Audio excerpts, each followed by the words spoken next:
नमस्कार, देशोन्नतीमध्ये मी स्वप्नील दुधारे आपलं स्वागत करतोय। महाराष्ट्र जनसुरक्षा कायदा हा शहरी नक्षलवाद विरोधात आणण्याचा सरकारचा हेतू असला तरी हा कायदा विरोधकांवरती दबाव आणण्यासाठी केला जात आहे। या कायद्यामुळे लोकशाहीला मोठा धोका निर्माण होत आहे। कुणी सरकार विरोधात आंदोलन केलं, एखादं स्टेटमेंट दिलं तरीही कारवाई करण्याची तरतूद आहे। अधिवेशन संपवण्याच्या 2 दिवस आधी हे बिल आणलं गेलं आहे। आम्ही विरोध केला म्हणून ते मंजूर होऊच शकलं नाही। आता अध्यादेश आणण्याची चर्चा आहे। याला आमचा विरोध कायम राहील। गरज पडली तर रस्त्यावरती उतरून आंदोलन करू, असं देखील वडट्टीवार यांनी सांगितलं आहे। अधिवेशनाच्या शेवटच्या दिवशी महाराष्ट्र जनसुरक्षा अधिनियम 2024 हा कायदा किंवा हे बिल अधिवेशनाच्या शेवटच्या दिवशी इंट्रोड्यूस केलं गेलं। मुळात अर्बन नक्षलवाद्यांना नक्षलवाद्याविरुद्ध कारवाईचं कारण पुढे करून जरी बिल आणलं असेल तरी हे सर्वसामान्य माणसाला आणि विशेष करून विरोधकांना अडचणीत आणण्याचा, विरोधकांवर दबाव निर्माण करण्याचा हा एक सरकारचा केविलवाणा प्रयत्न आहे असं मी मानतो। विरोधकावर दहशत निर्माण करण्यासाठीच हे बिल आहे। कारण या नियमातील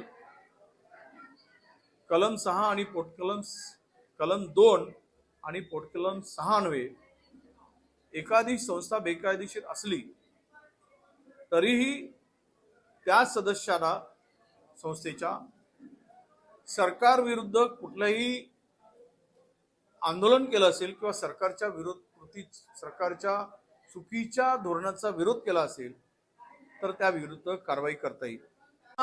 लोकसभेमध्ये ज्यावेळेस सपाटून मार खाल्ला गेले सरकारने, महाराष्ट्रामध्ये भाजपचा पराजय झाला, त्यामुळे अर्बन नक्षलवाद्यांच्या नावाखाली एक बिल आणून कायदा करून विरोधकांनाच दाबण्याचा प्रयत्न या सरकारने सुरू केला आहे।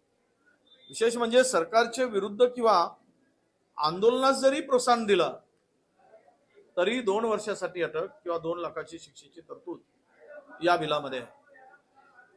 एखादी संस्था ती कुठलीही असेल, त्या संस्थेच्या एखाद्या सदस्यांनी जर कुठलंही स्टेटमेंट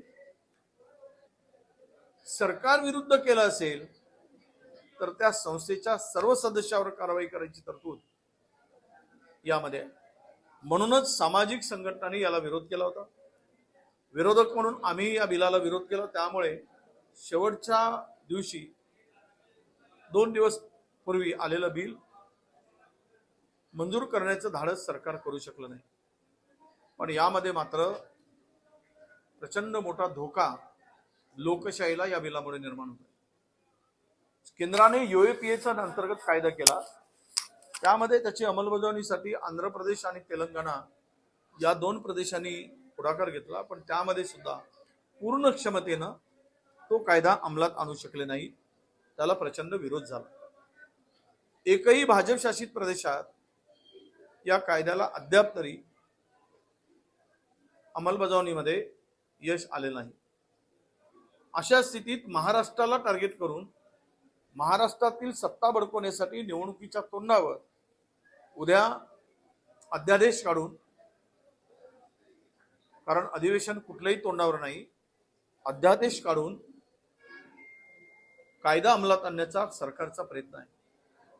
यातून स्पष्ट दिसते आहे की यामध्ये सरकारच्या मनात आलं त्यावेळेस विरोधी पक्षाला, विरोधकाला ते केव्हाही अटक करू शकतील असा यांचा गुप्त कट आहे किंवा गुप्त मनशा या सरकारची आहे। हे आता स्पष्ट झालेलं आहे। म्हणूनच आम्ही या बिलाचा सदैव विरोध करू, आवश्यकता पडली तर रस्त्यावर उतरू, परंतु ही लोकशाहीवर गदा आणणारं, लोकशाहीला धोका पोहोचणारं, लोकांच्या स्वातंत्र्याची गळचेपी करणारे हे बिल कदापि मंजूर होता कामा नये, ही आमची स्पष्ट भूमिका आहे।